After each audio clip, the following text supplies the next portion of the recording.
Éclairage sur ce que moi j'ai cheminé pour remarquer, puis confronter des points de vue et surtout partager, avoir ton expérience et pouvoir cheminer et mieux servir en fait l'avancée de tout ce qu'on est en train de faire par rapport en toujours s'appuyant sur quelque chose qui a déjà été fait, quelque chose qui a déjà été vu et quelque chose qui a déjà été pensé, pas refaire à chaque fois les mêmes choses parce que c'est inutile.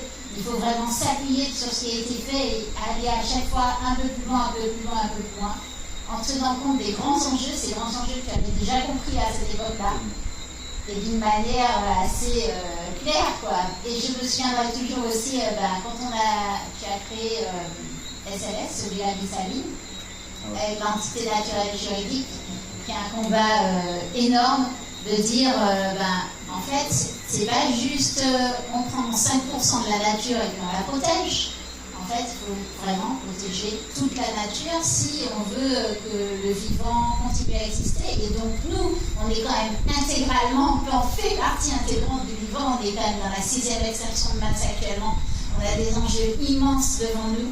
Tous les signaux sont complètement au rouge. Ce qui se passe là, pour moi, en Martinique, c'est aussi une des atteintes de cette vulnérabilité très forte qu'on a par rapport à ce modèle colonialiste qui n'est pas réglé et où les vulnérabilités sont extrêmes.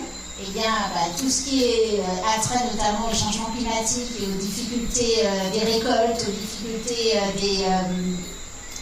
de tout l'alimentaire, beaucoup d'éléments liés à l'alimentaire qui se sont affaissés de par le monde depuis 2023, notamment, avec le El Niño 2023, et qui ont fait que, c'est plus dur de faire pousser partout dans le monde. Comme c'est plus dur de faire pousser partout dans le monde, c'est vendu plus cher. Et partout, déjà, il y a énormément de problèmes. Et bien, le fait que ce soit vendu plus cher encore augmente énormément la vulnérabilité et des peuples en très très grande souffrance.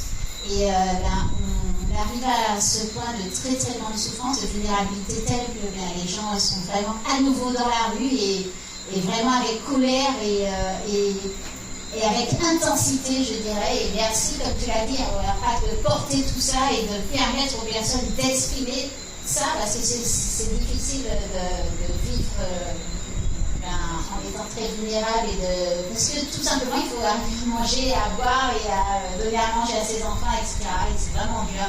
Et je crois que l'essentiel que tu as dit, la protection du vivant, c'est la solution magique.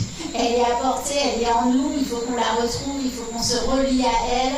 Et c'est ce que tu fais aussi ça avec les jardins de la santé. Et c'est ce que je pense beaucoup on essaye de faire dans cette salle.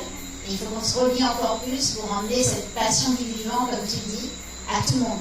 Parce qu'elle est hyper nécessaire pour tous les enjeux de demain. Merci. Merci bien, Madame Debreu.